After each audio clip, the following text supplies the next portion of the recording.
Ya,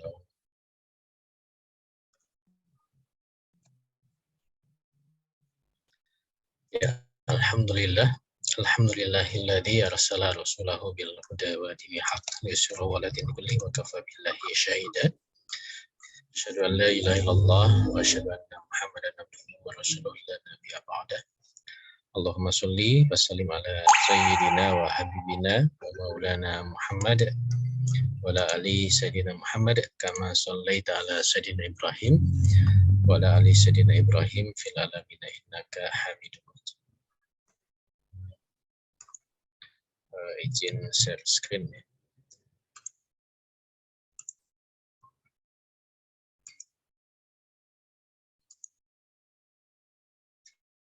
Ya, alhamdulillah pada malam hari ini kita masih diberikan nikmat iman, nikmat Islam, nikmat sehat ya untuk melanjutkan kajian kita. Mohon maaf minggu lalu tidak bisa memenuhi karena kondisi yang kurang fit ya. Ya, mudah-mudahan tidak ada kendala lagi ke depannya. Insya Allah kita masih melanjutkan pembahasan kita di konstelasi internasional. Mudah-mudahan ini bahasan terakhir lah ya. Sudah berlama-lama di sini. Berapa pertemuan di sini? Ada 6 ya, 6 pertemuan. Gitu. Tapi menarik sebenarnya untuk kemudian ditelaah di bab ini. Kita tuntaskan ada satu hal yang menurut saya penting yang diangkat di bab ini adalah ketika melakukan analisis eksistensi adidaya kekinian. Kalau nggak salah di minggu sebelumnya juga ada pertanyaannya dari peserta tentang sejarah adidaya. Walaupun sebenarnya tentang sejarah adidaya kan sudah dibahas ya di pertemuan sebelumnya, tapi ya nggak apa-apa kita coba ulas ya. Nah di pembahasan bab ini ada paragraf yang menarik ya, yang mencoba menganalisis eksistensi adidaya kekinian. Sebenarnya persaingan negara-negara adidaya sekarang ya, atau setidaknya menurut versi buku ini sampai per tahun 2004 ya, 20 tahun yang lalu, dan menurut saya memang ada shifting ya, nanti saya akan jelaskan, ada pergeseran, ini masih relevan, ini konstelasinya itu seperti apa gitu ya. Nah, kerangka analisis yang diberikan di kitab ini adalah dengan melihat fenomena faktual bahwa di zaman era kapitalisme yang dimana perspektif politik kemudian juga perspektif militer itu dilihat dalam kacamata kapital ya, ekonomi, kekuatan modal, kekuatan industri, kekuatan ekonomi, maka ukuran-ukuran itu yang senantiasa dijadikan sebagai pertimbangan ya di dalam melihat sebenarnya negara yang punya kekuatan level adidaya saat ini itu siapa gitu. Makanya ini juga yang disebut di dalam kitab ini bahwa konstelasi dunia saat ini itu adalah dilihat dari keberadaan G7 atau G7 ya. Ini kayaknya video saya ini saya matiin aja lah. Ini kayaknya harus disetting dulu. Nggak apa-apa ya. Jadi di keberadaan G7 atau Group of Seven ya, kelompok negara, 7 negara industri. Plus di dalam kitab ini disebutkan ditambah dengan Rusia dan China. Kenapa muncul G7? Kita sudah sempat singgung ya, bahwa memang ini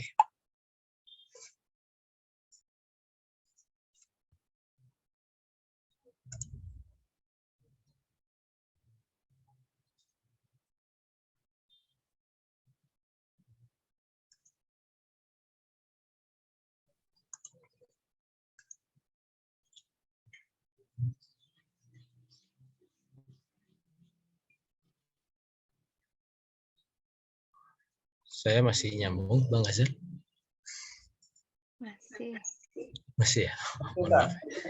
Ya, maaf. Ini keputus. Sebentar. Ini PowerPoint-nya. Oke. Ya. Jadi ini yang jadi ukuran ya, G7 tadi. Plus Rusia dan Cina. Tadi saya singgung bahwa G7 ini atau Group of Seven ini hadir sebagai bentuk persekutuan negara-negara Barat ya, negara-negara industri Barat atau negara kapitalisme Barat ya. Ada Amerika, Jepang, Jerman, Inggris, Prancis, Italia, Kanada gitu ya. Nah, kemudian ditambahkan dua, Rusia dan Cina, walaupun ini bukan Group of Seven ya.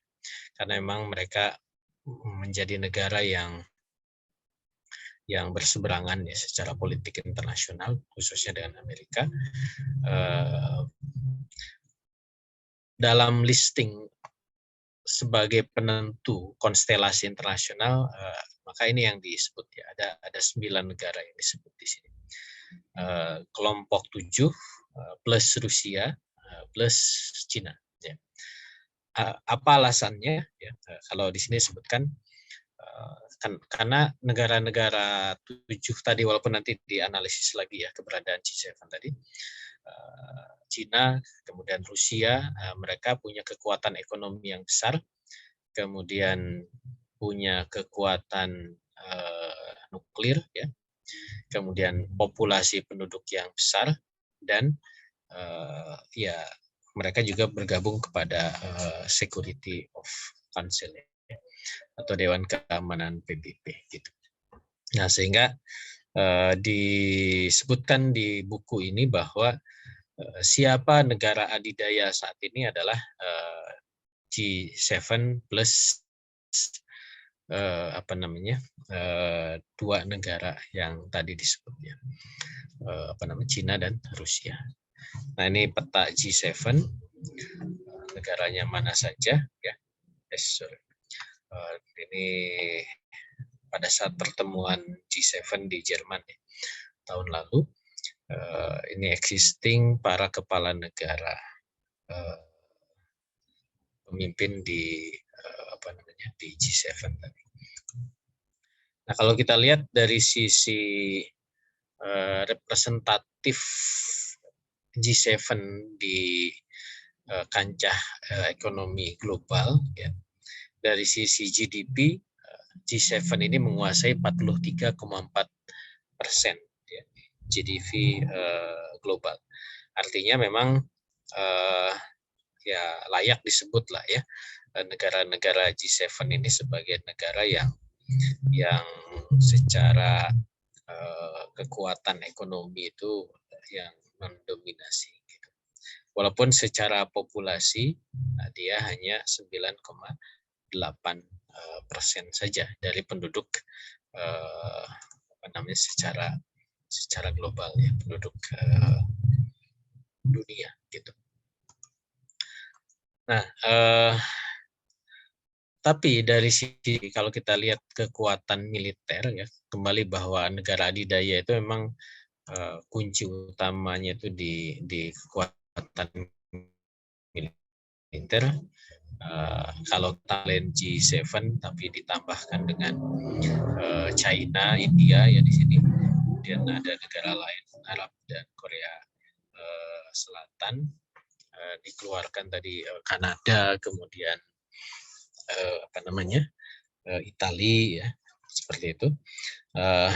Memang Amerika ini masih menjadi negara yang sangat dominan dalam kekuatan militer dunia ya. Makanya nanti di analisis di bab ini juga disebutkan tidak bisa dipungkiri, tidak bisa dielakkan lagi bahwa memang Amerika lah sebagai negara adidaya gitu. Saya sering menyebutkan bahwa China saja sebagai negara yang dianggap punya kemampuan untuk menyaingi Amerika Serikat gitu ya secara global, itu kekuatan militernya itu belum lebih dari setengah ya kalau kita lihat ini di spending anggaran apa namanya militer. Ini tahun 2002 ya, jadi masih akurat lah setahun kurang ya ke belakang, April 2002 gitu. Artinya kalau membayangkan ya isu-isu terkini tentang mungkin nggak terjadi perang dunia ketiga gitu ya, Amerika lawan China gitu, dan seterusnya ya kalau kita lihat dari kekuatan militer ya setidaknya dari alokasi anggaran saja ini memang tentu negara lain tuh mikir-mikir ya untuk bisa menghadapi Amerika. Dan Amerika juga tidak selalu memilih ya, untuk spending kekuatan militer besar-besaran untuk menyelesaikan kasus-kasus internasional ya, seperti kasus di Ukraina gitu. Kan pertanyaannya kenapa kok Amerika tidak apa namanya? Tidak menerjunkan kekuatan militer gitu ya. Ya tentu Amerika punya strategi-strategi yang dia pilih ya untuk kemudian menghemat gitu ya kekuatan militer yang dia miliki gitu ya, daripada terjun langsung kalau memang ada pihak ketiga yang memang bisa di apa diminta bantuannya dalam tanda kutip ya. Nah, itu yang dilakukan oleh Amerika Serikat gitu. Nah, ini dari sisi perbandingan. Nah, kalau kita lihat shiftingnya ya, tadi kalau memang betul-betul disebut G7, yang memang G7 ini terbentuk di kisaran tahun 90-an ya, 80-an, 90-an setidaknya.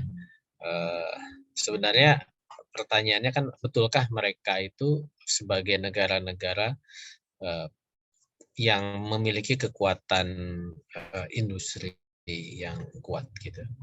Kalau kita lihat dari peta ini ya,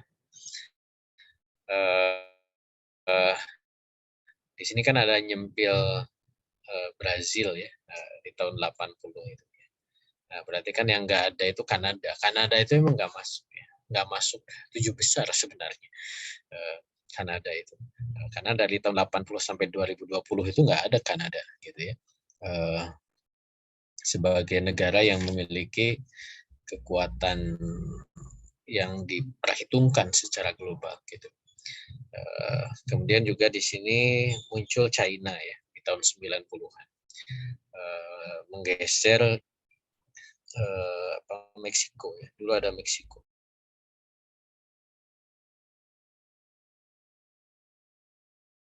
Meksiko nggak ada.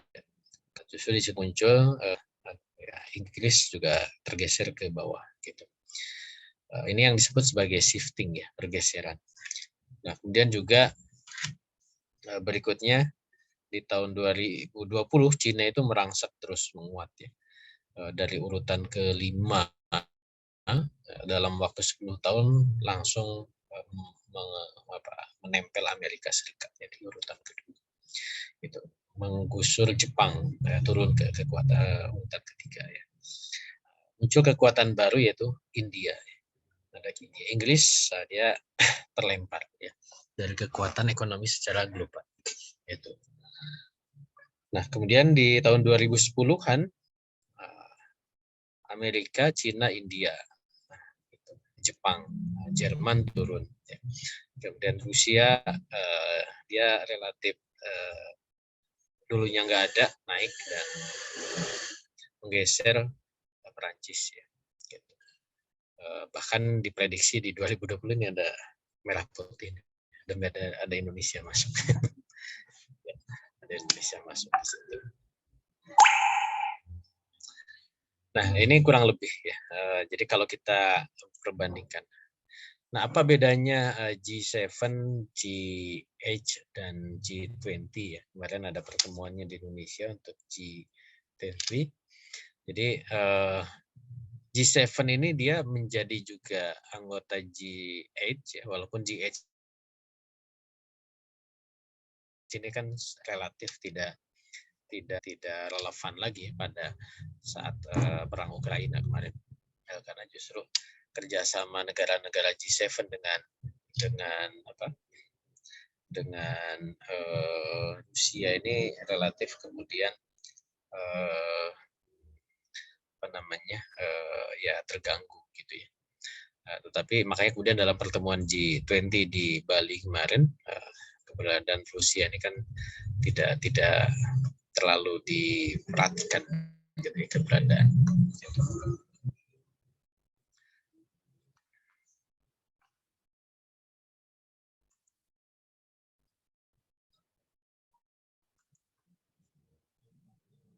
Nggak ada suaranya. Ya, sebentar. Nih, saya terganggu video saya nih. Muter-muter terus. Sebentar.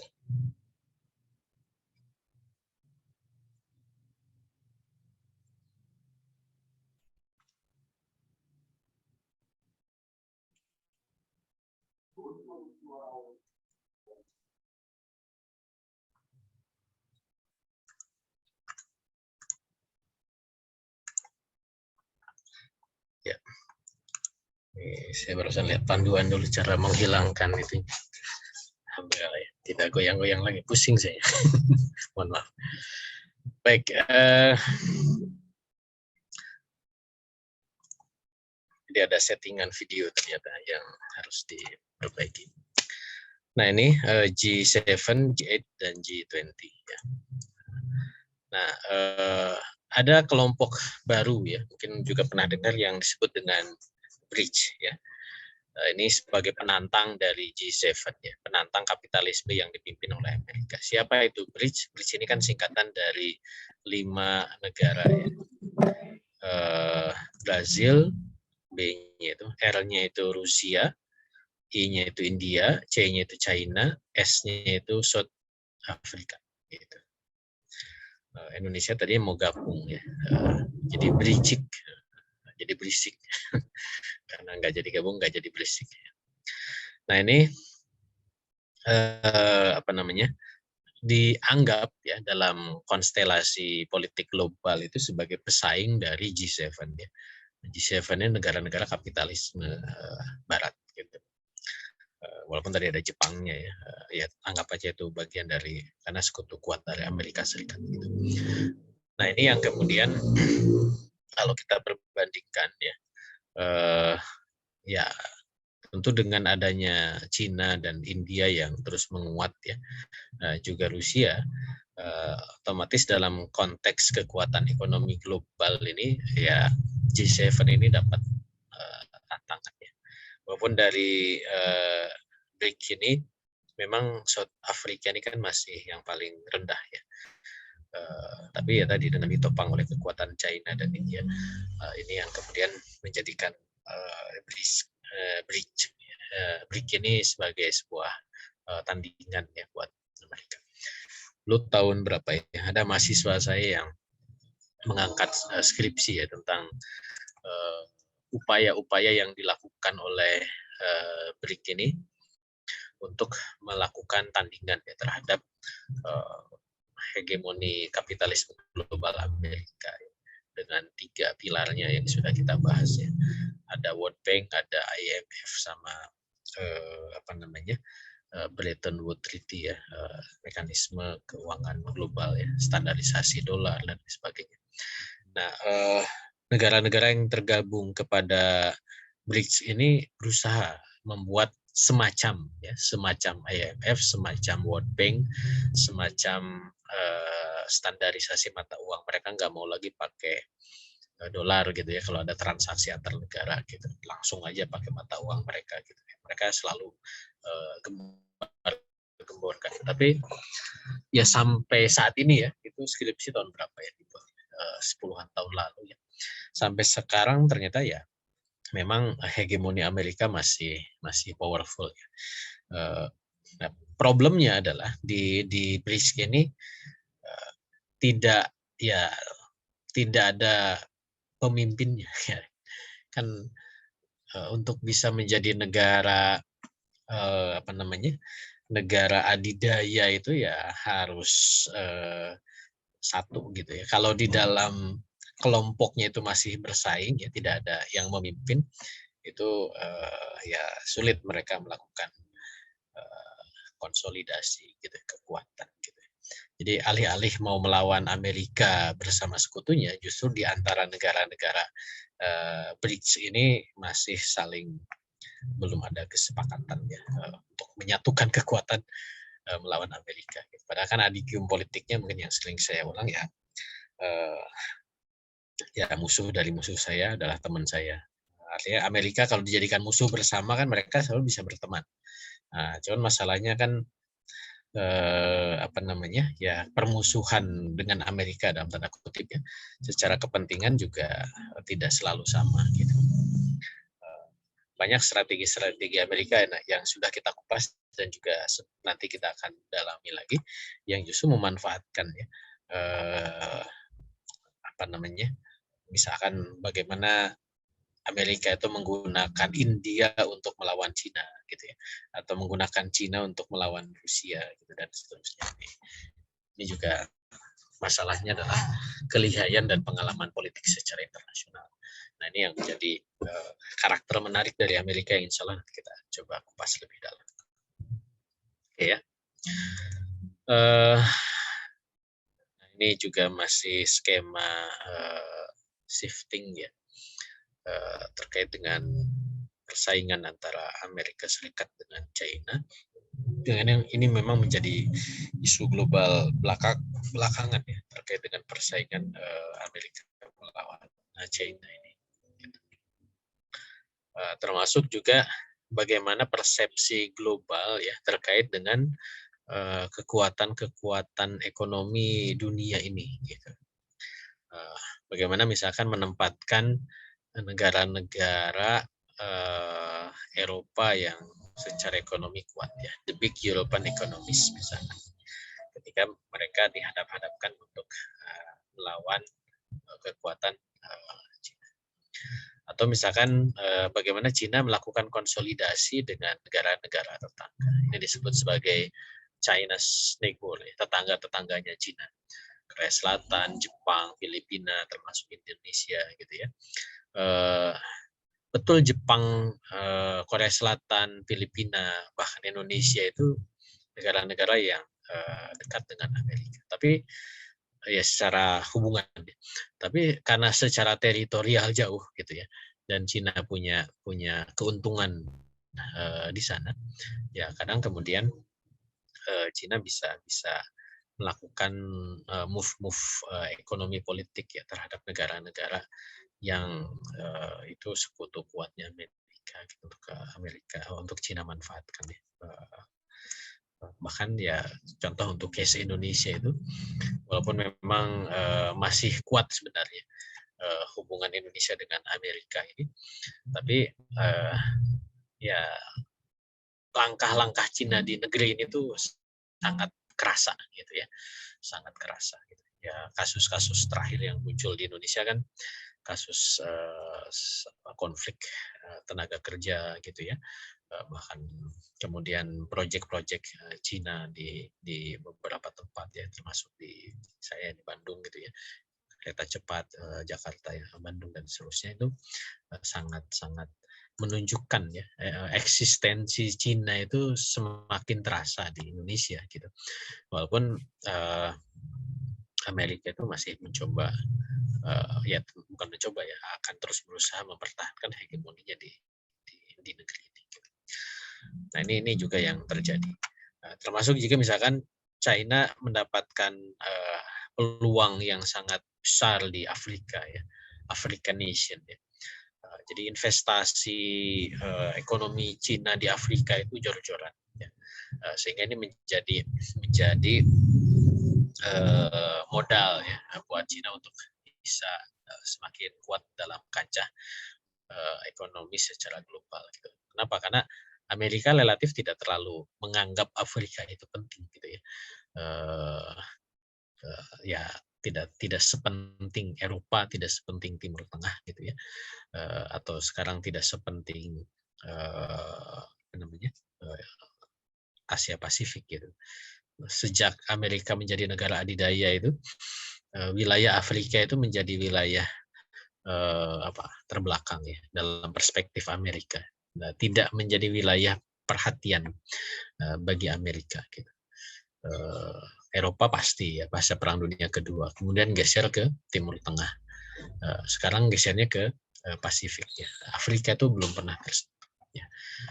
Nah, kalau di Amerika Latin itu kan sudah menjadi American Hemisphere-nya ya, jadi halaman belakangnya Amerika ya, backyard policy Amerika itu dilangsungkan di sana. Gitu.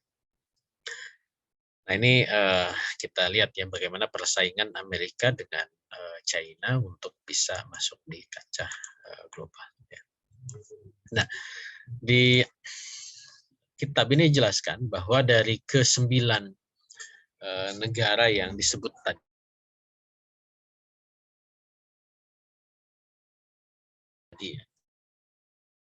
G7 itu setidaknya ada 2 negara yang sudah dianggap tidak punya kekuatan secara global ya, baik politik atau geopolitik gitu. Sehingga 2 negara ini nggak apa ya, tidak pas untuk kemudian dijadikan sebagai negara yang bermain di konstelasi internasional. Siapa itu? Italia dan Kanada. Kita tahu memang Italia dulu dia adalah sempat menjadi negara adidaya di masa Romawi misalkan, atau bahkan pada saat Perang Dunia Kedua ya, ketika bersekutu dengan fasisme Jerman ya, zaman Mussolini gitu.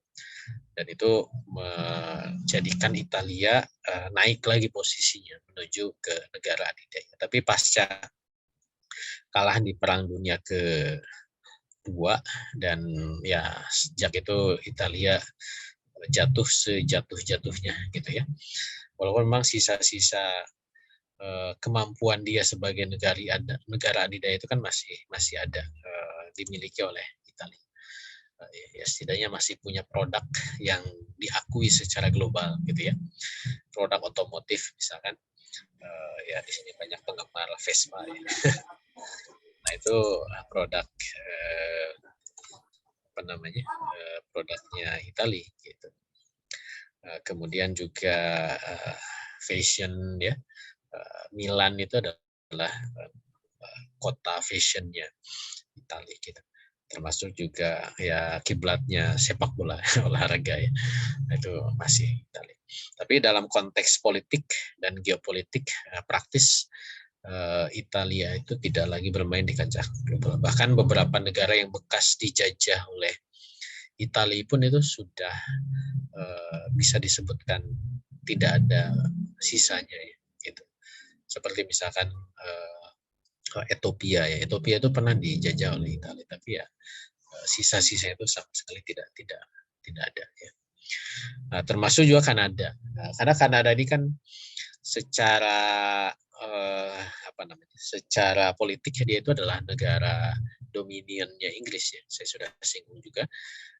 Dia masih menginduk kepala negaranya dengan Pangeran Charles, Raja Charles ya sekarang. Raja Charles sebagai kepala negara Inggris, ada gubernur jenderal Inggris di Kanada gitu. Walaupun memang Kanada tidak seperti Australia masih mengadopsi Union Jack ya di dalam identitas negaranya, dia sudah punya identitas sendiri. Saya sempat berkunjung ke Kanada yang ada di Indonesia, kedutaan Kanada ya di Jakarta. Itu bawa mahasiswa ke sana. Mereka sebut bahwa kami ini negara besar. Memang secara geografis dia negara yang besar. Negara dengan panjang pantai terpanjang di dunia ya, Kanada itu. Negara dengan jumlah pulau terbanyak di dunia itu Kanada gitu. Nah ini kurang lebih petanya ya Kanada itu. Jadi negara yang pulaunya banyak, pantainya sangat panjang, tetapi dia adalah negara yang tidak sepenuhnya dependent, ya, independen di level global, karena dia bergantung kepada kekuatan Inggris. Gitu. Termasuk memang jumlah penduduknya masih sedikit, ya, hanya 34 juta penduduk Kanada. Jadi wilayah Kanada itu masih kosong. 34 juta itu ya Jawa Tengah ya kali. Jawa Barat aja udah lebih banyak, 50 juta. Ya. Jadi jumlah penduduk Kanada itu sebanyak orang Jawa Tengah. Gitu. Tapi wilayah land areanya itu plus lautan ya itu hampir 10 juta kilometer persegi. Indonesia aja hanya 3 juta ya. Jadi sangat besar sekali dibanding Indonesia lebih besar. Gitu. Ini kurang lebih Kanada. Makanya dia sebenarnya dari sisi GDP dia punya potensi yang cukup besar ya. Dia urutan kedua GDP. Gitu. Kemudian ya ini beberapa ranking ya dari Kanada. Nah, artinya kenapa Kanada itu dicoret kalau bahasa ini? Karena tadi masalahnya adalah pengaruh politik dan geopolitik. Walaupun tadi saya sebut mereka tuh masih masih pede untuk menyebut sebagai we are the major power in the world, ya, negara major power gitu. Negara kalau bahasa kitab ini negara independen ya. Negara yang punya kekuatan potensi untuk menjadi superpower gitu. Cuman ya tadi eksistensi secara globalnya memang tidak terlalu nampak Kanada ini. Termasuk juga tadi ya Italia gitu. Nah, makanya kalau kita lihat dari pergeseran economic shifting secara internasional, nah ini petanya. Nah, kalau kita lihat di Kanada itu dia semakin turun ya. Di tahun 2006 urutan ke-8 ya masuklah G8 ya. Tapi diproyeksi tahun 2000 sekarang lah 2021 itu dia turun ya sampai ke posisi 11 di sini. Naik turun lah, turun ke 11, naik 10 gitu ya, 9, kemudian turun lagi di posisi 11 itu Kanada. Ya. Termasuk juga Italia. Awalnya dia di atas Kanada di posisi ke-7 ya secara kekuatan ekonomi, tapi proyeksi ke depan dia semakin turun. Turun ke 8, kemudian ke 10, bahkan dia jauh di bawah Kanada. Gitu. Jadi memang kekuatan kedua negara ini relatif terus menurun. Ya. Baik. Nah, maka kalau dikurangi 2 negara tadi, maka tinggal 7 gitu ya. Kalau dalam pemetaan di kitab ini ya. Amerika, Inggris, kemudian Prancis, Jerman, Rusia, Cina, dan Jepang. Gitu. Nah, tinggalkan di ke-7 negara ini, kalau dipetakan ya, 5 negara yang pertama, ya, Amerika, Inggris, Prancis, Jerman, Rusia, nah, ini dia punya pengaruh di berbagai kawasan. Ya. Karena memang dia adalah dulu negara kolonial, ya. Negara yang punya koloni di berbagai tempat. Khusus untuk Rusia pada masa dia menjadi negara komunis ya, Uni Soviet, dia juga punya pengaruh secara global. China dan Jepang ini memang belakangan ya masuk ke level global. Gitu. Kalau kitab ini dibuat 2004 ya China memang belum dimention. Ya kalau sekarang mungkin China sudah berusaha masuk di level global karena memang China ini negara isolatif ya, negara tirai bambu kita sebut begitu. Nah, ya China berusaha untuk naikkan posisinya baik di level regional bahkan sekarang level global, dan Jepang ya dia berusaha berpengaruh di level global tetapi dalam konteks ekonomi ya, tidak dalam konteks kekuatan politik. Gitu. Ambisi politik Jepang itu relatif sama sekali tidak terlihat ya pasca kalah di Perang Dunia Kedua. Motif-motif politik Jepang itu nggak nampak. Nah ini juga yang kalau kita lihat dalam perspektif negara ideologis ya, ideologisasi dari Jepang itu tidak ada gitu ya, seperti itu. Oke.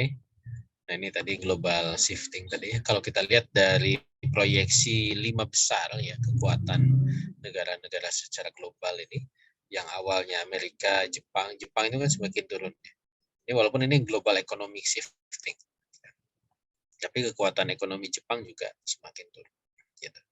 Nah Jerman juga dari 3 dia 4 gitu ya. Nah Cina ini yang terus emerging ya, terus menguat gitu. Bahkan diproyeksikan ya Cina itu dia melewati kekuatan Amerika secara ekonomi gitu. Termasuk juga Inggris ya. Inggris itu dari urutan kelima kemudian hilang di sini ya. Urutan 3 itu India diproyeksi. Jadi India memang tidak disebut di dalam kitab ini gitu. Nah, kenapa India dan Cina? Walaupun nanti ada pembahasan di bab lain ya. India Cina ini memang menjadi 2 kekuatan ekonomi yang emerging itu terus secara jumlah penduduk ya India ini dan Cina ini apa namanya kalau digabungkan itu 35%. Per tahun ini ya saya baru baca berita juga jumlah penduduk India itu sudah melewati dibandingkan jumlah penduduk Cina. Jadi kalau selama ini ranking pertama penduduk terbanyak dunia itu Cina, sekarang itu India. Gitu. Cina sudah disalib oleh India jumlah penduduknya. Cina itu berhasil menerapkan one child policy, kebijakan satu anak ya. Walaupun sekarang ini jadi problema buat Cina ya, karena itu akan mengancam eksistensi negara. Gitu. Karena ketika jumlah orang tua semakin banyak dibandingkan yang muda, ini menjadi bahaya buat negara. Gitu. Makanya sekarang Cina itu mendorong subsidi buat tunjangan buat anak gitu ya. Kalau dulu malah disanksi, sekarang malah mereka baru menyadari kebahayaan one child policy. Nah ini kurang lebih gambaran bagaimana kemudian 2 kekuatan negara Asia ini secara ekonomi ya terus emerging, menguat, walaupun tadi secara politik memang masih dipertanyakan. Nah bahkan dalam konteks perdagangan kalau kita perbandingkan antara Cina dan Amerika ya selama 20 tahun dulu tahun 2000-an ini yang berdagang dengan Amerika itu lebih banyak dibandingkan berdagang dengan Cina ya itu lebih banyak ya seperti itu. Nah, tapi di tahun 2019 petanya bergeser ya, justru lebih banyak negara-negara itu berdagang dengan Cina dibandingkan berdagang dengan Amerika. Gitu. Bahkan halaman belakang Amerika ya Amerika Latin itu menjadi juga target perdagangan Cina termasuk Afrika ya.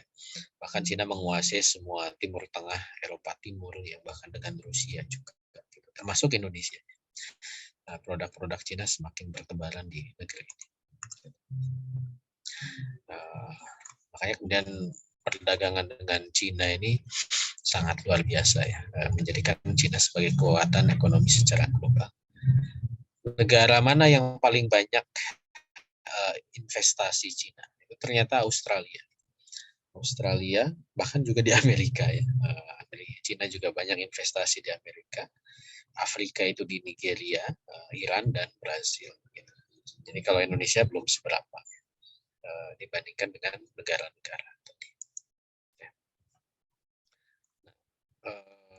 Makanya Cina itu karena kekuatannya terus meningkat ya, Ini gambaran ekspor impor Cina.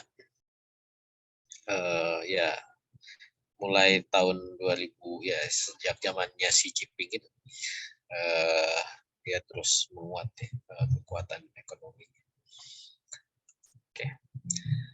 Nah berikutnya di kitab ini coba dikutipkan analisis dari sebuah buku ya. Walaupun ini ada penerjemahan yang memang nggak pas juga ya. Makanya kalau nyali-nyali namanya di terjemah itu sebutnya Hubert Védrine. Harusnya Hubert Védrine. Ya. Bukunya diterjemahkan Taruhan-taruhan Prancis di era globalisasi. Ini bukunya France in the Age of Globalization. Ya. Karena dia mantan Menteri Luar Negeri Prancis ya. Ini barulah tahun 2000-an ya pada saat kitab ini dibuat tahun 2004 ya. Jadi memang ini buku yang sebenarnya ini buku dialog ya. Saya juga belum baca utuh ya. Semacam korespondensi antara Hubert Védrine dengan Dominique Moy terkait dengan tantangan Prancis ya. Kan judulnya France in the Age of Globalization. Jadi bagaimana Prancis itu di zaman globalisasi ya.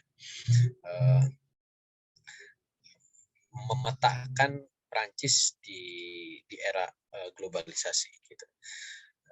Nah, ini dikutipkan di dalam kitab ini di dalam buku ini bahwa memang yang sangat dominan pada masa globalisasi itu adalah Amerika. Artinya Menteri Luar Negeri Prancis ini mengakui bahwa memang Amerika lah yang menjadi negara satu-satunya yang mendominasi seluruh bidang ekonomi, teknologi, militer, moneter, bahasa ya. Walaupun bahasanya bahasa Inggris ya. Kemudian juga culture ya, budaya. Dan menurut Védrine ini kondisi semacam ini adalah kondisi yang belum pernah ada sebelumnya. Ini sudah kita bahas di pertemuan terakhir ya dengan saya tentang unilateralisme Amerika. Jadi hegemoni tunggal itu ya baru sekarang ya terjadi. Ketika Amerika mendominasi, menghegemoni. Gitu. Betul bahwa pada masa kekhilafahan ya, misalkan itu kan adidayanya itu ya khilafah ya pada masa Abbasiyah ya, pada masa Umayyah gitu. Tidak ada kekuatan. Cuman masalahnya keterbatasan teknologi dan komunikasi saat itu tidak menjadikan kondisi seperti yang terjadi saat ini yang dilakukan oleh Amerika Serikat. Ya. Ini yang diceritakan oleh Hubert Védrine ya, terkait dengan bagaimana melihat Amerika Serikat pada saat ini. Ya. Kalau kita lihat di bagian belakang ya buku ini, bahwa memang buku ini lebih banyak menceritakan bagaimana Amerika itu menjadi hyper power, ya. Bukan lagi super, tapi hyper power gitu. Nah, itu perspektif dari Védrine ini. Ya. Dan di buku ini juga dijelaskan bagaimana peran Prancis di dunia, kemudian bagaimana masa depan Eropa, gitu ya, dan bagaimana kemudian struktur dari konstelasi internasional. Nah ini juga yang menurut saya lagi cari-cari gratisan ya. Kalau ada nanti saya bisa share. Belum nemu ya.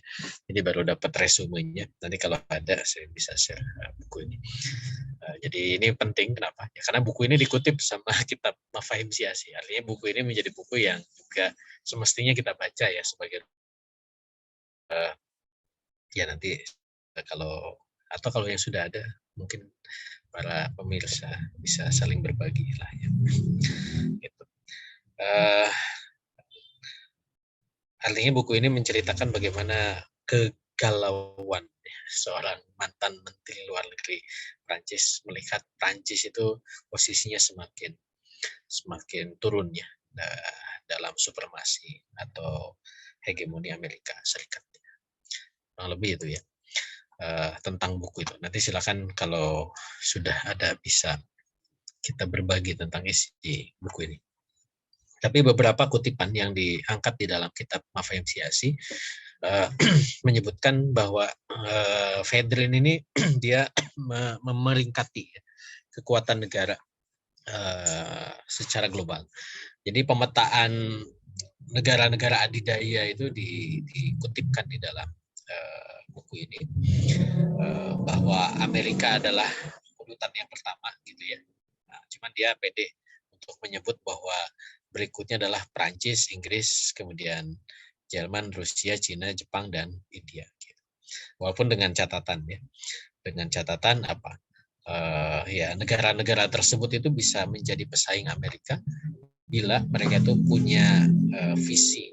Visinya itu harus visi global, bukan visi regional. Jadi memang kekuatan yang menjadi negara itu sebagai negara adidaya. Kalau negara itu masih inward looking ya,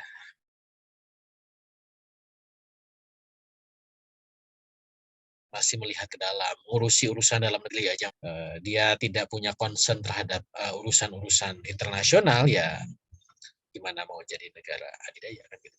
Seperti itu. Termasuk ya oleh Fedrin disebutkan untuk mengukur negara adidaya itu banyak apa namanya tolok ukur ya. Misalkan dilihat dari tadi GDP yang standar itu pakai pendapatan nasionalnya GDP. Walaupun ini juga masih belum menunjukkan kenyataan kekuatannya ya.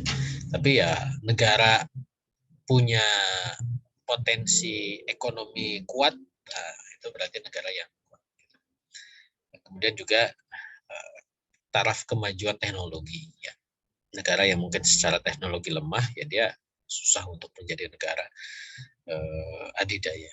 Termasuknya kepemilikan nuklir ya seperti itu. Dan juga kuantitas dan kualitas persenjataan. Ya militer juga terus pasti akan menjadi catatan. Ya. Termasuk juga bagaimana kemudian mereka saling berinteraksi di organisasi internasional. Ya. Termasuk juga pengaruh budaya dan penyebaran bahasa. Ini yang kemudian setidaknya yang disebut oleh Hubert Fedrin ya, yang dikutip di dalam kitab ini. Oke. Ya, ini peringkat yang disebut oleh apa namanya Fedrin, Amerika, di bawahnya Rusia, Inggris, Prancis. Gitu. Baru setelah itu adalah Jerman. Dan keempat negara itu, ya, Rusia, Inggris, Prancis, Jerman, itu punya visi internasional di berbagai bidang. Gitu. Nah, kalau Cina, ya, pada saat itu ya, tahun 2000, buku ini 2000, ya kurang lebih sama ya, 2001, 2002 gitu. Itu Cina itu masih regional. Gitu. Dan Cina itu masih belum punya visi internasional. Atau visi internasional itu masih terbatas. Ya. Tidak punya misi ideologis. Nah, kalau Jepang tadi dia hanya kekuatan ekonomi saja. Gitu. Nah, kalau India, Kanada, ya Italia tadi dia masih belum ya, seperti itu. Jadi inilah yang kemudian setidaknya baik yang disebut oleh Fedrin ataupun yang dikutipkan di dalam kitab ini sebagai negara-negara. Jadi urutannya begini. Baik, mungkin itu ya yang bisa saya share di malam ini. Tidak terlalu banyak karena memang tinggal ini yang menurut saya penting diambil di dalam pembahasan apa namanya bab konstelasi internasional. Jadi bagaimana kita memetakan negara-negara adidaya saat ini, gitu ya, berdasarkan eksistensi saat ini. Ya. Enggak, kalau masih ada yang perlu didiskusikan, saya kembalikan ke Bang Nasar. Walau alam.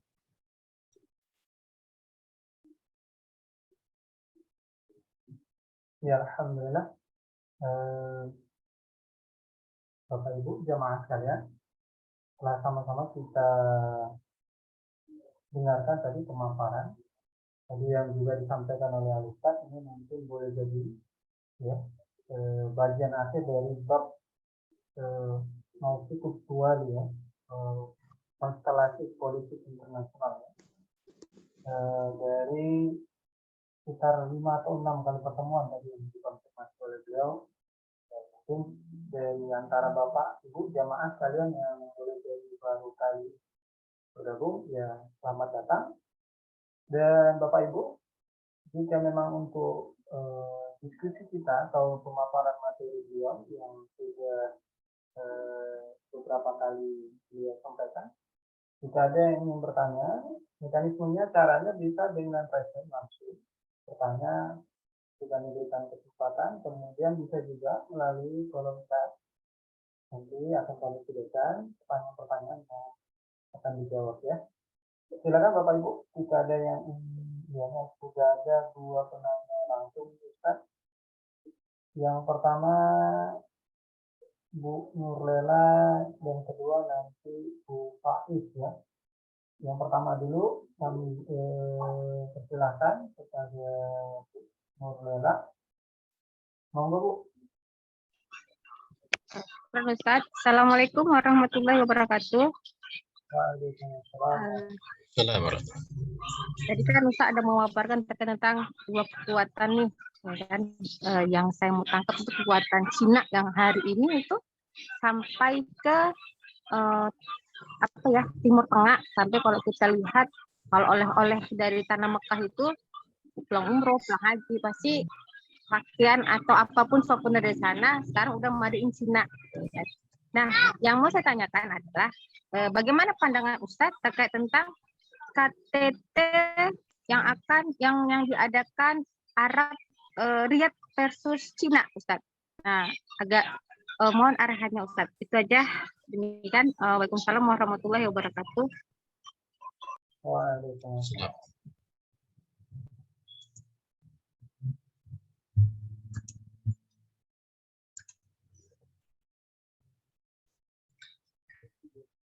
Mau langsung dijawab Ustaz atau kita buka sesi lanjutnya? Tanya selanjutnya? Ya, ditampung dulu coba. Oke.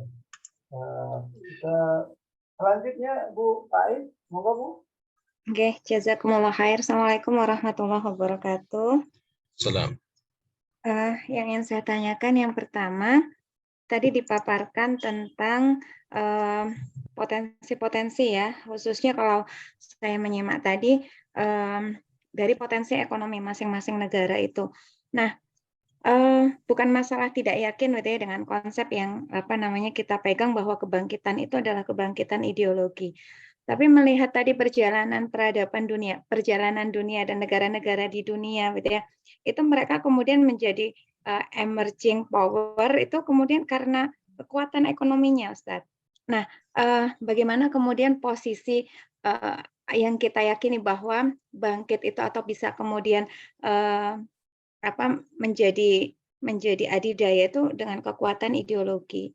Nah, sementara tadi ya kan negara-negara tadi digambarkan bahwa mereka bisa pada posisi hari ini itu kan karena kemudian mereka memang memegang kekuatan-kekuatan ekonomi itu. Itu yang pertama. Kemudian yang kedua, tadi kalaupun ada analisa mau ada perang dunia ketiga, tampaknya kemudian memang susah untuk bisa menandingi kekuatan Amerika. Nah, kalau kemudian kita selalu mengajak umat untuk optimis ya kepada akan kembalinya lagi khilafah Islam, bukan ini masalah bukan tidak yakin bukan, tapi dari ruang mana ya ketika kita melihat peta dunia itu seperti itu yang barusan dipaparkan tuh betapa kemudian negara-negara itu untuk menyaingi Amerika saja tampak sekali kemudian itu butuh effort yang besar ya, bahkan kemudian Cina pun yang hari ini kemudian memang mampu merajai banyak taruhlah tadi perdagangan dunia, masih tidak bisa dikatakan dia akan mampu menggeser posisi Amerika Serikat sebagai negara adidaya. Nah, ini dikaitkan dengan masa depan dakwah. Maka di mana celah itu munculnya kekuatan Islam atau kemudian munculnya khilafah Islam bisa menggeser posisi negara adidaya. Mungkin itu Ustaz 2 pertanyaan. Jazakumullah khair. Assalamualaikum warahmatullahi wabarakatuh. Salam.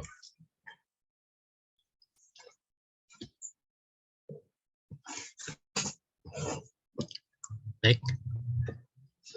Dua dulu. Ya, Ustaz. Ini ada 2 pertanyaan tapi melalui kolom chat. Ya. Yang pertama tentang KTT Arab Cina ya. Apa namanya? KTT ini kan sudah lewat ya di bulan Desember kalau nggak salah ya. Apa namanya? Memang kalau saya lihat di KTT ini, Cina ini kan terus berusaha meluaskan pengaruhnya secara global, terutama dalam konteks pengaruh ekonomi. Ya. Dan apa yang kita baca dalam KTT tersebut juga kurang lebih arahnya ke sana. Walaupun di situ kan seingat saya, nih saya lagi loading juga mengingat-ingat karena sudah sebulan yang lalu sempat saya dimintai pendapat juga tentang itu terkait dengan bagaimana Cina itu mendukung Palestina gitu ya. Walaupun kerangka Cina mendukung Palestina pun itu dalam kerangka two state solution ya, itu sama dengan kerangkanya yang ditawarkan oleh Amerika Serikat gitu ya, bahwa Palestina, Israel hidup berdampingan, masing-masing menghormati batas-batas yang disepakati. Nah, cuman kan dari dulu sampai sekarang kan batas-batas itu tidak disepakati gitu. Terutama ya kedua belah pihak ya, Israel ingin menguasai semuanya, kemudian Palestina yang kelompok garis keras, misalkan ingin juga Israel itu dilenyapkan, atau yang mungkin mereka berusaha toleran dengan Israel, mereka siap gitu ya untuk berbagi wilayah, tapi kan Israelnya nggak mau kan. Ini juga tidak dapat solusi dengan mendorong two state solution gitu ya terhadap persoalan Palestina gitu. Jadi seolah-olah kan Cina itu mendukung gitu ya, tapi ya kerangkanya masih dalam kerangka apa yang dirumuskan oleh negara-negara Barat ya, Amerika Serikat gitu. Jadi kalau saya baca seperti itu. Jadi memang move politik Cina secara global itu dia masih dalam ruang lingkup yang ditolerir gitu ya oleh Amerika Serikat sebagai penguasa global gitu. Cina berusaha mencari celah-celah itu untuk kemudian bisa mendapatkan pengaruh dari negara-negara yang selama ini menjadi sekutu kuat dari Amerika Serikat gitu. Dan cara-cara ekonomi itu yang kemudian ditempuh oleh China. Makanya China itu dia tidak punya visi ideologis lagi gitu. Tidak ada niatan penyebaran ideologi dari langkah-langkah politik globalnya Cina gitu ya. Menjajakan komunisme misalnya itu nggak muncul gitu ya. Kalaupun muncul itu dibangun dalam kerangka culture ya, budaya Cina. Yang budaya Cina itu sebenarnya budaya yang sifatnya ke dalam gitu ya. Kalau yang pernah belajar tentang budaya Cina kan penghormatan terhadap leluhur, nilai-nilai kebaikan dan seterusnya itu bukan budaya yang sifatnya ekspansif gitu, seperti sebuah ideologi ya. Beda dengan komunisme atau kapitalisme gitu ya. Jadi penyebaran nilai-nilai Cina itu ya tidak akan membuat orang itu menjadi Cina gitu ya, karena memang karakter kulturnya itu begitu.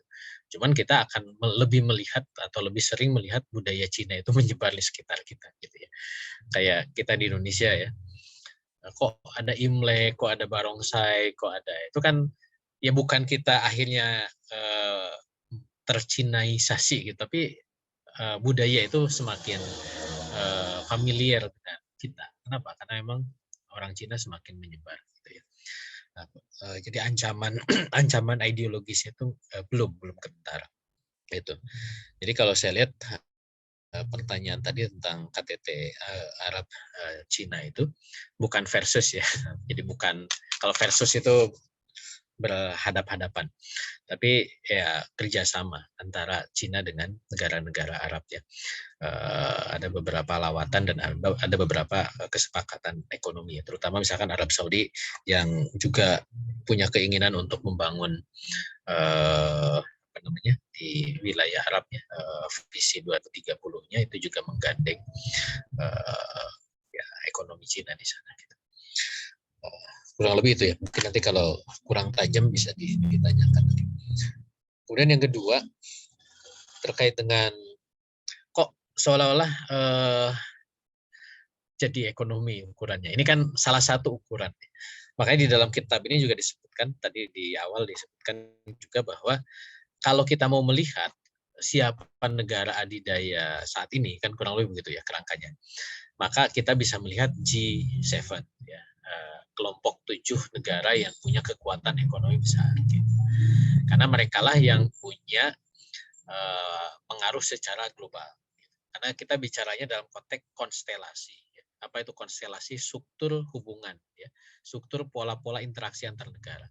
Saat ini pola interaksi antar negara itu adalah pola interaksi ekonomi. Kenapa? Karena memang kita itu di zaman kapitalisme, ya, kapitalisme global, gitu. Maka dominannya interaksi antar negara itu adalah interaksi ekonomi.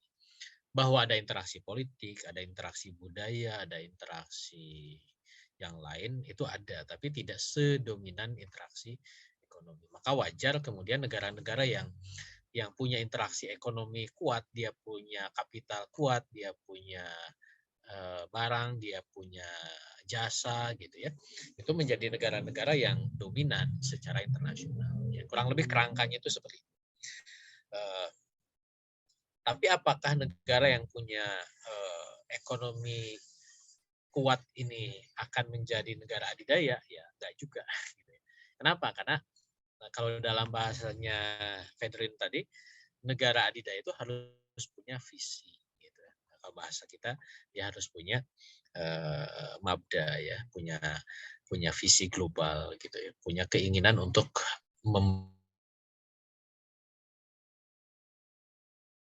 membawa sebuah value internasional gitu. Nah, kalau misalkan negara-negara yang hanya berinteraksi secara ekonomi kan tinggal kita lihat ya, kalau dalam pembahasan sebelumnya apakah dia subjek atau dia objek gitu.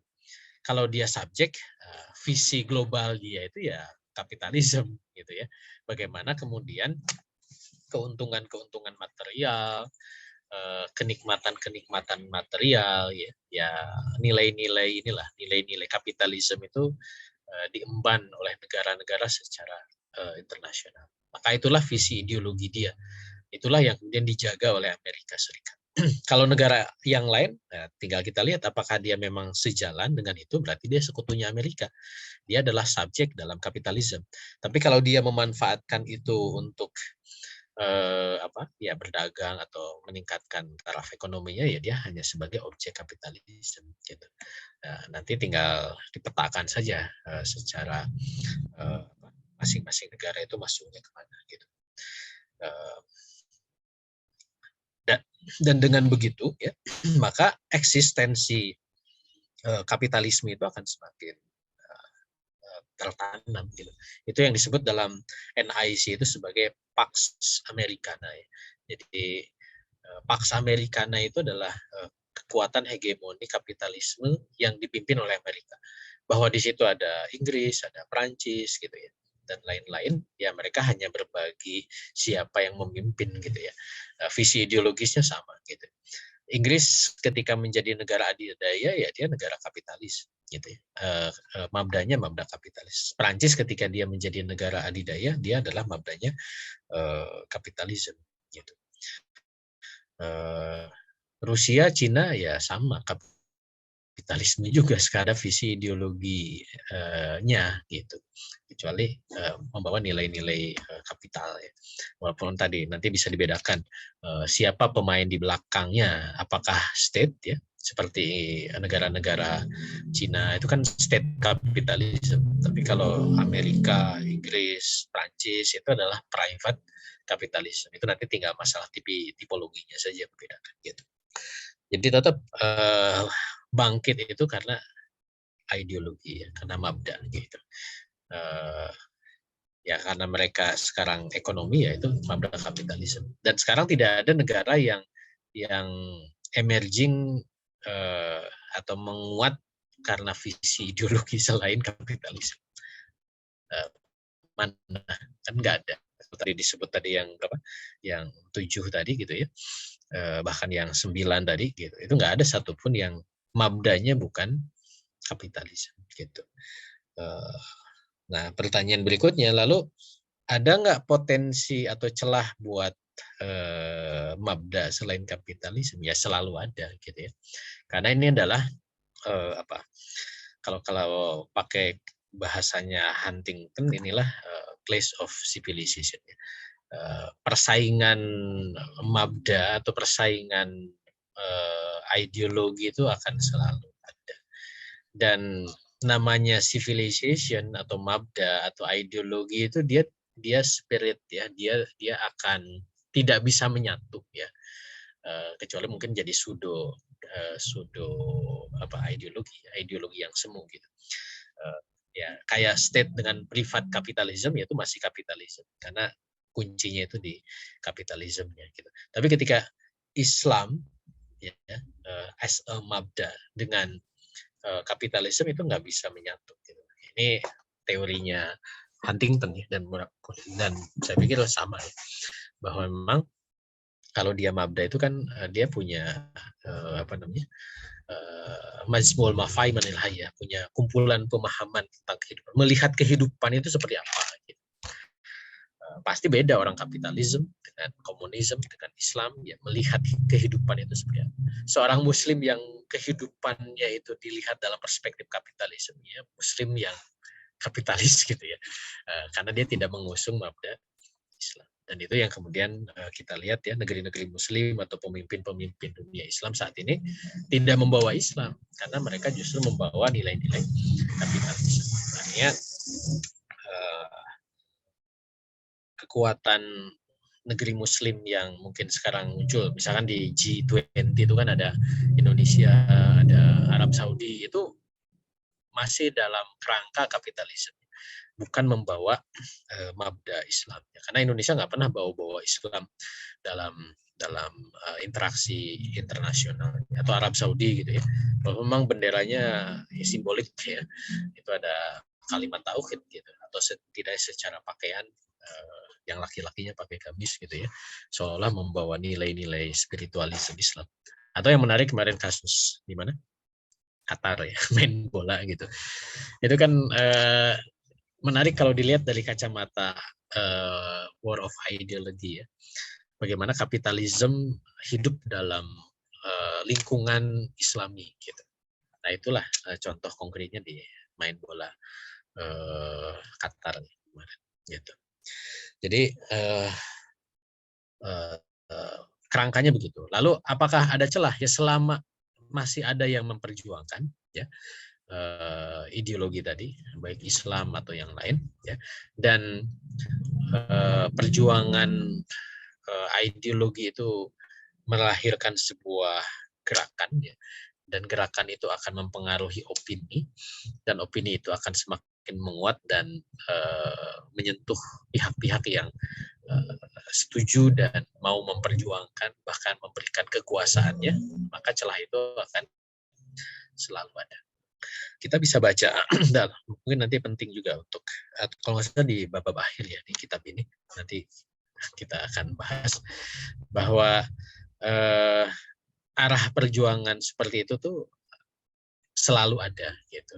Nah, tinggal kan bagaimana titik krusial atau momentum untuk bisa melahirkan sebuah awalnya dia gerakan menjadi sebuah negara yang nanti masuk ke level global. Gitu. Dan jangan membayangkan itu susah. Jadi memang ketika tadi ya diceritakan Amerika, wah kayak gitu ya. kekuatannya dan seterusnya gitu. Ya itu fakta gitu. Tapi bahwa kekuatan ideologi itu kan kekuatan yang apa? Yang lesat gitu.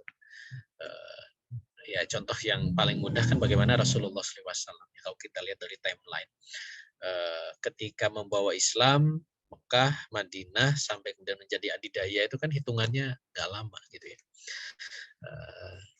Ketika orang-orang yang meyakini ideologi itu betul-betul kukuh dan berhasil menerapkan dan kemudian bisa mengakumulasikan sumber dayanya gitu ya, nah, itu bisa tumbuh dengan sangat cepat gitu dan bisa melewati batas-batas rasionalisasi saat itu gitu. Tiba-tiba bisa, bukan tiba-tiba ya, artinya berproses dengan sangat cepat itu akhirnya bisa mengalahkan Persia yang adidaya gitu. Hancur sehancur-hancurnya Persia itu. Bahkan mendorong Romawi ya, sampai kemudian dia kembali ke wilayah Eropanya gitu. Dengan kekuatan mabda yang dimilikinya. Akhirnya kalau pertanyaan potensi celah ya kurang lebih seperti itu. Gitu. Jadi kita belajar apa yang kita bahas di sini kan untuk mengetahui peta gitu ya. Jadi bukan kemudian kita malah menjadi ciut nyali gitu ya. Tapi oh Amerika kayak gitu, oh kekuatannya gini. Jadi kita kan gini dalam teori perang ya, mengetahui kekuatan lawan itu adalah salah satu hal yang penting di dalam upaya untuk menyerang lawan. Jadi harus curi-curi informasi, mencari tahu siapa gimana dan seperti apa kekuatan lawan supaya nanti oh ini lawan kita tuh segitu, maka kekuatan yang harus kita bangun juga harus dalam kekuatan yang bisa mengalahkan mereka.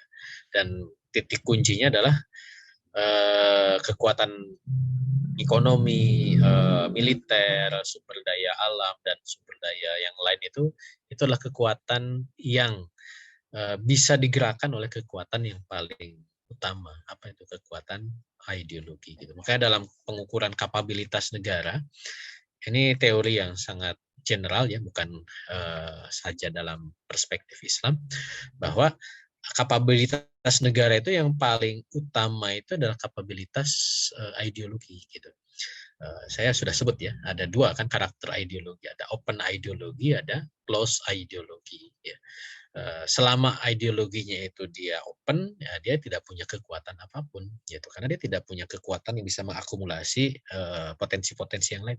Tapi kalau dia punya ideologi yang sifatnya close ideologi yang tertutup, yang visinya kuat, diyakini, rinci, detail, dan bisa menggerakkan, dan dia kukuh dengan apa yang dia yakininya, gitu ya, itu close ideologi, maka itu kekuatan yang bisa mempercepat ya akumulasi potensi yang dia miliki.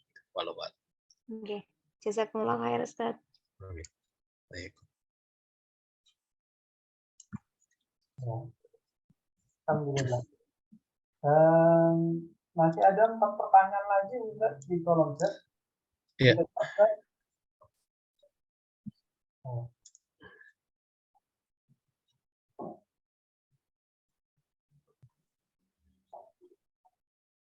Ada tiga orang penanya, satu penanya ada 2 pertanyaan. Masih seputar Amerika Cina nih, Ustaz, dari Mbak atau Mas ya. Mohon maaf kalau salah. Mbak Ana, Ustaz, bagaimana kabar perang? Kita update nih, Ustaz. Apa yang terupdate terkait dengan perkembangan perang dagang Amerika Cina sekarang? Apakah masih hot atau udah? Perang dagang Amerika Cina baik-baik aja. Ya masih ya. Karena kan mereka ya memang tidak seheboh sebelumnya gitu ya. Jadi kalau kita lihat trade war ya, perang dagang antara Amerika dengan China itu ada beberapa case ya, ada beberapa kasus ya yang kemudian menarik gitu. Pertama misalkan dikaitkan dengan persoalan teknologi ya. Apa teknologi itu? Jadi Amerika itu melihat bahwa Cina itu memanfaatkan teknologi itu untuk juga digunakan untuk memata-matai. Misalkan kasus Huawei ya versus Apple ya, seperti itu. Itu juga salah satu yang mencuat di dalam trade war. Kemudian juga kasus yang lain trade war itu dikaitkan dengan masalah hak cipta ya, hak cipta, di mana Cina ini menganggap bahwa memang tidak perlu hak cipta gitu, bahkan dia selalu atau melakukan duplikasi dan lain sebagainya gitu. Padahal Amerika mempersoalkan. Kemudian juga masalah tentang tarif ya, biaya perdagangan gitu ya. Makanya kemudian Amerika kan dorong dulu ada GATT, kita udah bahas di pertemuan sebelumnya, kemudian menjadi WTO ya, World Trade Organization gitu. Sehingga dibuatlah regulasi secara internasional terkait dengan penentuan tarif, ya, penentuan bea gitu ya, masalah embargo, masalah pergeseran barang dan sebagainya gitu. Jadi ada beberapa isu dan memang ini sifatnya itu pasang surut ya. Ketika ada case yang menguat gitu, maka kemudian muncul lagi gitu. Jadi kurang lebih seperti itu petanya tentang perang dagang gitu. Ya karena sama-sama negara kapitalis gitu ya. Mereka bersaing untuk bisa memasukkan barang-barang mereka ke negara-negara lain atau di antara mereka sendiri gitu. Terlebih ketika neraca perdagangan Amerika itu tadi kan sudah gambarkan itu kalah oleh Cina gitu. Walaupun memang dalam beberapa hal ya, akhirnya Amerika dia sifatnya realistis gitu ya. Bolehlah Cina itu main di retail ya, di recehan gitu ya. Tapi tetap penentu kekuatan ekonomi yang sifatnya fundamental ya, masalah minyak ya, sumber daya energi gitu ya, kemudian juga masalah alutsista gitu. Selama itu tidak diusik oleh Cina, ya Amerika mungkin ngalah lah untuk retail ya, untuk dagang yang recehan. 3 tadi ya, teknologi, energi dan alutsista gitu. Cina belum bisa main di alutsista ya. Itu masih domainnya negara-negara adidaya ya, Amerika, Inggris, Prancis ya, yang bersaing, Rusia ya, yang bersaing dagang senjata gitu. Walaupun itu masih dominan Amerika. Cina itu belum masuk kan itu. Nah, energi, Cina kan dia masuk di energi terbarukan ya, masalah bukan terbarukan, energi baru gitu ya, seperti nikel ya untuk baterai gitu ya. Nah ini kalau Amerika kan masih di energi fosil ya, minyak, gas dan lain sebagainya, itu masih dikuasai oleh Amerika, Amerika, Inggris gitu. Kalau Cina mungkin main sedikit gitu. Dan yang ketiga tadi teknologi gitu, ini harga mati. Nah kalau yang lain kayak fashion, food gitu ya, yang lainnya ya mungkin Amerika nggak terlalu problem ya, kalah ya. Dulu mungkin dominan Coca-Cola, McD gitu ya, kemudian Pizza Hut gitu. Cina sekarang mulai mix you di mana-mana bisa gitu ya. Tapi itu Taiwan ya, bukan Cina ya. Ya itu mungkin nggak ada problem buat Amerika untuk yang begitu gitu. Walaupun mungkin dalam konteks membeli pemasukan ke dalam negeri itu berpengaruh juga gitu. Nah, cuman kan nanti berpikirnya ini yang membedakan ya antara negara ideologis dengan negara subjek, dengan negara objek ya, dari ideologis itu di situ. Negara ideologis itu dia berpikir kalau dalam konteks industri gitu ya, dalam konteks ekonomi itu sistemik dan fundamen itu yang harus kemudian dia kuatkan gitu. Bukan kemudian industri yang sifatnya cabang atau turunan gitu. Kayak senjata itu, industri senjata itu industri fundament. Gitu. Dia harus punya industri sendiri. Gitu. Ya kalau negara masih belum punya industri senjata sendiri, berarti dia belum masuk ke level negara ideologis. Gitu. Ya gimana mau perang, senjatanya beli dari negara lain kan gitu. Susah gitu dia bisa menjadi negara adidaya. Termasuk juga misalkan industri berat gitu ya, misalkan baja, industri otomotif gitu ya, kemudian ya industri berat, bikin mesin ya, bukan mesin bikin makanan gitu, tapi industri bikin mesin gitu. Nah ini industri fundament gitu. Nah ini memang negara-negara adidaya itu concernnya di situ. Kalau kita lihat negara-negara yang masih belum mikir industri yang sifatnya fundament, itu masih belum punya kelayakan untuk menjadi negara adidaya. Nah bisa mengukurkan Indonesia itu udah layak untuk gitu ya. Itu tentang perang dagang ya. Nah, termasuk yang terbaru itu teknologi. Nah, teknologi ini menjadi fundament juga ya. Jadi negara yang punya concern terhadap industri teknologi, baik hardware-nya ataupun software-nya itu fundament dalam konteks negara adidaya ya. Software itu misalkan apa? Ya dia bikin teknologi aplikasi sendiri gitu. Kayak Cina itu kan dia misalkan ketika berkembang komunikasi itu via WhatsApp, Telegram, kemudian apa Facebook gitu. Cina itu dia bikin punya sendiri, ada Weibo, ada WeChat gitu, macam-macam gitu ya. Karena dia secara aplikasi ya nggak boleh bergantung ke punya orang lain gitu. Karena nanti kan itu mengakumulasi data, menyimpan data dan seterusnya gitu ya.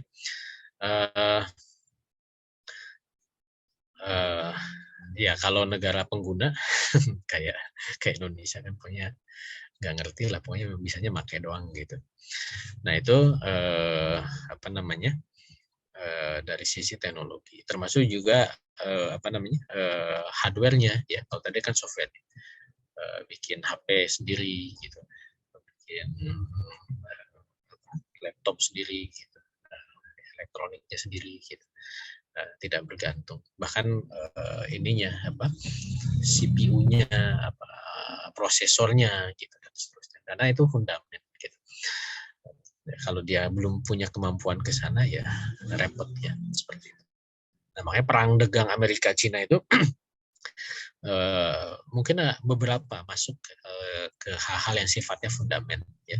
Nah itu yang kemudian kalau bagi Amerika itu harga mati, kayak masalah tadi ya, teknologi antara ketika Huawei itu berhasil punya teknologi 5G bahkan 6G gitu ya, sedangkan Amerika itu belum nyampe, ini repot nih gitu. Nggak boleh Huawei dengan teknologi yang lebih canggih masuk ke Amerika. Itu persoalan keamanan negara gitu, bukan persoalan dagang lagi. Jadi masalah itu harus dibedakan, ini masalah dagang atau masalah keamanan negara. Kalau memperdagangkan sesuatu yang mengancam keamanan negara, itu harga mati. Itu ciri negara ideologis itu. Gitu. Ya kalau negaranya wah bagus masuk aja setelah, nah, itu berarti ya objek saja seperti itu. Baik, kemudian peluang Cina mengganti posisi Amerika. Ya, sering saya ulas ya. Jadi peluang mah namanya peluang ya harus ada. Teori peluang, semua peluang itu ada ya. Nah, cuman masalahnya berapa persen ya. Jadi kalau lihat, jadi memang betul ya, tidak hanya konteks diukur ekonomi saja. Tadi kan saya gambarkan sekilas tentang militernya saja Cina itu belum setengahnya Amerika. Gitu. Kekuatan anggaran militer bahkan alutsista Cina itu belum setengahnya Amerika. Gitu. Jadi artinya di luar qadarullah ya, ke depan itu masih Pax Amerika. Ya kekuatan masih secara faktual Amerika masih dominan. Gitu. Itu sudah kita singgung di unilateralisme Amerika ya, seperti itu. Jadi kalau peluang ada, tapi masih ya dibanding negara lain ya, ya Cina itu yang paling berpeluang. Walaupun memang satu catatan Cina, nanti kita akan bahas secara khusus tentang Cina, dia itu tidak punya pengalaman politik global itu. catatannya. Dia belum pernah punya pengalaman perang secara global, ya. Belum pernah terlibat dalam perang skala internasional Cina. Bahkan perang di negara lain itu Cina belum pernah, ya. Jadi saya sudah singgung bahwa perpindahan adidaya itu biasanya dengan perang, gitu. Perang dunia. Walaupun memang ada juga yang runtuh tanpa perang, ya, kayak Uni Soviet, gitu. Amerika bisa jadi adidaya perang dunia kedua, kan, gitu, ya. Kemudian Inggris, Prancis bisa mengokohkan kekuatannya perang dunia ke-1. Gitu. Jerman berusaha menyaingi, caranya dengan apa? Perang, gitu, ya. Dia memicu perang. Jepang coba menyaingi, dia memicu perang, walaupun kalah, gitu, ya. Cina itu nggak punya pengalaman perang. Nah, itu catatan kritis buat Cina.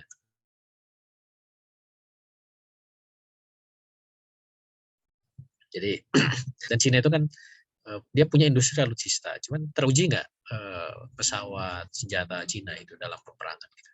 Kalau Amerika ya nguji terus. Ada perang Suria tes, gitu.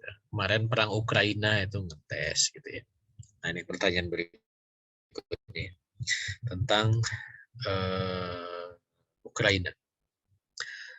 Kenapa Amerika menolak mengirim? Ya tadi dia itu pakai tangan orang lain, ya, gitu. Ya kalau dia harus, jadi gini, orang pinter itu orang pinter, negara pinter itu ya dia bisa mendapatkan keuntungan yang maksimal dengan effort yang seminimal mungkin, ya. Karena kalau dia harus terjun langsung, kemudian ngirim pesawatnya langsung, bukan F-16, ya. F-16 kan sudah ini, sudah jadul di Amerika. Itu menjadi beban Amerika, ya. Itu Amerika nggak mau, ya. Yang perang juga negara lain, gitu. Yang penting kan tujuan politik Amerika tercapai, gitu, di kasus Ukraina. Yang mau perangnya siapa ya silahkan, gitu. Paling dia bantu dikit-dikit itu juga, gitu. Bahkan nyuruh yang lain untuk bantu, kan. Coba dah Inggris bantu, Prancis bantu, Jerman bantu, gitu. Amerika paling ngetes aja senjata terbarunya di situ. Jadi begitu, ya. Jadi siapa? Bu Azimah. Jadi betul Amerika tidak selalu mengerahkan kekuatannya. Jadi memang dia kalau bisa dilakukan oleh orang lain atau negara lain, dia lakukan. Tidak mesti dia terjun. Termasuk yang terbaru, ya, juga sudah saya singgung. Nanti juga kita akan bahas dalam analisis tentang Jepang.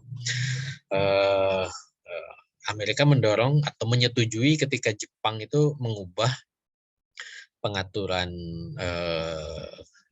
kekuatan militernya yang merevisi konstitusi Jepang, ya, yang dulu memang itu dipaksa oleh Amerika supaya Jepang itu menjadi negara yang lemah, gitu. Nah, sekarang ketika Jepang diperkuat militernya, justru Amerika setuju, gitu. Padahal dulu Amerika yang mencegah Jepang itu kekuatan militernya kuat, ya, pasca Perang Dunia Kedua. Kenapa Amerika setuju? Karena Amerika akan gunakan Jepang, di bahasa sederhananya, akan gunakan Jepang untuk menghadapi Cina, gitu. Daripada Amerika hadapi Cina, ada sekutunya itu Jepang, sama Jepang aja deh, gitu. Kurang lebih begitu. Kemudian siapa nih? Bu Emi. Apakah Cina akan mengusung komunisme?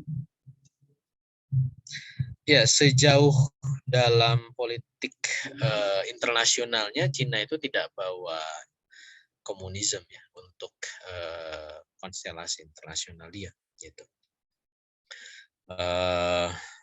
Makanya isu komunisme di Indonesia itu yaitu isu politik, ya, isu politik lokal, gitu. Bukan karena memang Cina datang ke Indonesia, TKA-nya datang ke Indonesia bawa ideologi komunis disebarkan.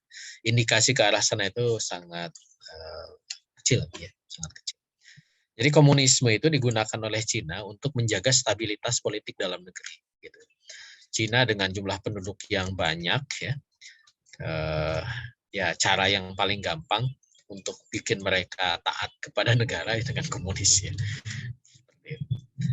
Walaupun tadi dia menggunakan juga partai komunis itu sebagai alat negara untuk menggerakkan roda ekonominya di Cina, gitu.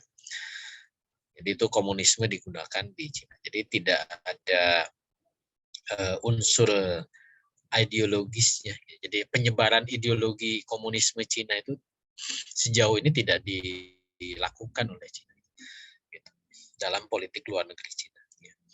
Gitu. Makanya kalau tadi ada kewaspadaan menghadapi kebangkitan komunisme di Indonesia, ya, bahwa ada pengusung komunisme di Indonesia, ya karena ideologi ya pasti selalu ada. Gitu. Tapi bahwa itu disupport secara langsung oleh Cina, saya pikir nggak sejauh itu ya. Termasuk misalkan ini partai Indonesia kok komunis-komunisan misalkan ya, penguasanya misalkan, ya itu politik dalam negeri aja ya. Gitu. Bukan karena memang dikaitkan dengan pengaruh Cina. Ya, kalau saya melihatnya begitu ya. Mungkin nanti kalau ada pendapat yang berbeda silakan. Terakhir, apakah AS diam saja? Kita merapat ke timur. Gitu. Ini ada 2 pertanyaan. Yang kedua, apakah mungkin ideologi Islam akan muncul di tengah ketegangan Amerika dan Cina? Ya, yang pertama, Amerika itu, Indonesia itu masih wilayah pengaruhnya Amerika. Walaupun tadi secara perdagangan ya, tadi di peta tadi Indonesia itu sekarang semakin banyak perdagangan dengan Cina dibandingkan Amerika. Tapi Indonesia itu masih sekutu kuatnya Amerika di politik global. Ini secara ya indikasi gampangnya gitu. Indonesia itu dengan Amerika bikin latihan militer, kerjasama militer itu ya walaupun terputus kemarin aja pada saat reformasi ya, kasus di Timor Leste itu sangat kuat ya. Bahkan kemarin kan pelatihan Garuda Shield ya, bahkan termasuk mengirimkan pasukan terbesar ya untuk latihan militer dengan Indonesia, dengan Amerika dan negara-negara sekutu Amerika itu berulang kali tiap tahun itu. Gitu. Tapi coba pernah nggak kita bikin latihan militer dengan Cina? Nggak pernah kan? Gitu ya. Itu salah satu cara gampangannya. Ya. Dekat secara militernya kemana? Ya kita hubungan dengan Cina baik, gitu, walaupun tidak sekuat dengan Amerika. Gitu. Amerika masih memberikan tolerir terhadap interaksi Indonesia dengan negara lain selama dalam koridor kepentingan Amerika tidak terganggu. Jadi Amerika itu negara yang tidak posesif ya, gitu. Apa posesif? Kalau sudah dengan aku nggak boleh dengan yang lain, ya nggak gitu ya. Artinya dalam ya, secara apa namanya? Secara kealamiahan interaksi negara itu sebagai negara merdeka ya, dalam tanda kutip, negara independen yang nggak bisa dicegah negara itu berinteraksi dengan banyak negara gitu. Walaupun itu sekutunya Amerika. Karena kamu sekutu saya, kamu nggak boleh gaul dengan negara lain. Ya nggak begitu juga gitu. Nah, makanya interaksi itu dinamis ya. Berinteraksi dengan banyak negara, tapi pola interaksi itu akan kebaca. Ini sekutunya siapa? Ini sekutu kuatnya siapa? Gitu. Dari pola interaksi yang dominannya gitu ya. Tapi bahwa negara itu berinteraksi dengan banyak negara, termasuk misalnya Indonesia kok dengan Cina semakin kuat karena memang dagang macam-macam. Ya selama itu masih dianggap wajar oleh Amerika, tidak mengganggu kepentingan Amerika, ya masih dibiarkan gitu, seperti itu. Makanya kemudian kenapa seolah-olah Amerika itu diam gitu ya, ya karena masih dalam tolerir. Gitu. Kecuali kalau dianggap itu mengganggu kepentingan, ya kita tahu Amerika juga akan melakukan tindakan tertentu ya, bahkan bisa mengkudeta, menggulingkan gitu. Bahkan mengkhianati nilai-nilainya sendiri gitu. Ya contoh Arab Spring kan, Mesir, ternyata pakai demokrasi, Amerika kan yang menang dari Ikhwan kan, Muhammad Mursi, ya dikudeta gitu. Walaupun harus dengan cara yang tidak demokratis ya, kudeta ya Amerika akan lakukan gitu. Bahkan mungkin dilakukan misi-misi intelijen ya. Kayak dulu kasus Bung Karno misalkan, ketika sudah terlalu dekat dengan Cina, dengan Uni Soviet dulu, ya dilakukan misi-misi intelijen upaya untuk membunuh kepala negara, yaitu biasa dilakukan oleh Amerika gitu ya. Ya sejauh ini kan masih belum ke arah sana ya, seperti itu. Nah, termasuk nanti konstelasi di 2024 kan kelihatan nih. Ada yang sudah muncul gitu ya, misalkan Anies Baswedan. Ada yang lagi digadang-gadang. Ya ini masih ya mencari restu itu kedua pihak ya. Pertama dukungan ke internal, maksudnya ke dalam negeri ya, mana partai-partai yang mendukung dan elektabilitasnya memungkinkan untuk bisa meraih kekuasaan. Gitu. Nah, termasuk juga ke eksternal ya, negara-negara yang punya kepentingan di Indonesia, tidak hanya Amerika ya, Amerika, Inggris, gitu, termasuk juga Cina gitu. Ya mereka juga akan memilih orang yang bisa membawa atau menjaga kepentingan mereka. Seperti itu. Apakah dalam situasi ini ideologi Islam bisa muncul? Ya harus selalu bisa. ya karena Islam itu kan sebuah mabda ya, sebuah nilai yang memiliki visi misi yang sifatnya mengglobal gitu, dan dia sebuah keyakinan yang melahirkan sebuah tatanan hidup gitu, dan tentu ketika ideologi ini diyakini, diperjuangkan gitu ya, mendapatkan dukungan gitu ya, potensi itu selalu ada. Bahkan dalam situasi apapun ya, Amerika lagi diem aja atau Amerika lagi tegang dengan Cina ya, dia punya jalan sendiri ya.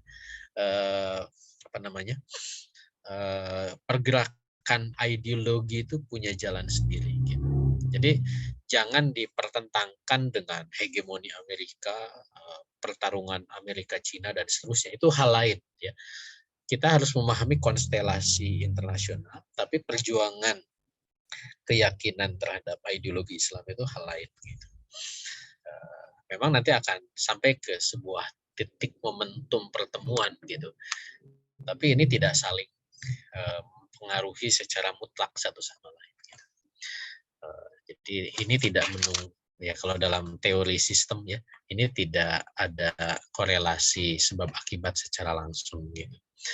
Tapi ya dalam suatu lingkungan yang sama ya, tentu maksudnya lingkungan ya dunia yang sama ya, nah, tentu nanti ada pertemuan-pertemuan, tapi masing-masing itu berada dalam koridor yang berbeda ya arahnya gitu.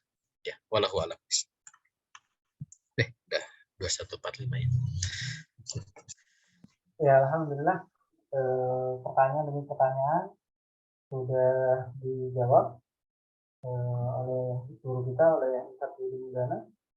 Mudah-mudahan pertanyaan Bapak Ibu semua ini menjadi pertanyaan yang mewakili. Ini ada apa, Ustaz, bolehkah bertanya tentang rekomendasi buku selain buku Hubert Sterling tadi? Apakah rekomendasi buku lain penunjang sifatnya? Ya, ini minta usulan, Ustaz. Ada buku bacaan lain minta untuk pendamping dari bahasan kitab ini? Ya, simak aja terus ya kajian kita. Biasanya saya sebutkan. Ya, berarti belum pakai ya, Ustaz ya? Ya silakan. Ya buku tadi saya juga belum dapat tuh bukunya. Samuel Huntington ya, itu juga bisa. Place of Civilization. Nanti tiap bab itu ya, kayak nanti minggu depan kan tentang hukum internasional ya. Nanti juga ada bukunya juga, nanti saya akan sebut ya kira-kira buku apa yang pas untuk dibaca untuk memahami konstelasi hukum internasional gitu ya. Ini kan bahas konstelasi. Saya tuh menjanjikan tuh nggak ya, nanti mungkin saya bisa share lah buku-buku HI yang saya miliki, nanti bisa, nggak tahu mau dibaca apa nggak juga. Banyaknya berbahasa Inggris ya, bahasa Indonesia mungkin ada beberapa, nanti saya share lah ya, PDF-nya gitu. Insyaallah. Alhamdulillah, Bapak Ibu, jamaah sekalian, terima kasih sebelumnya kepada Bapak Ibu yang telah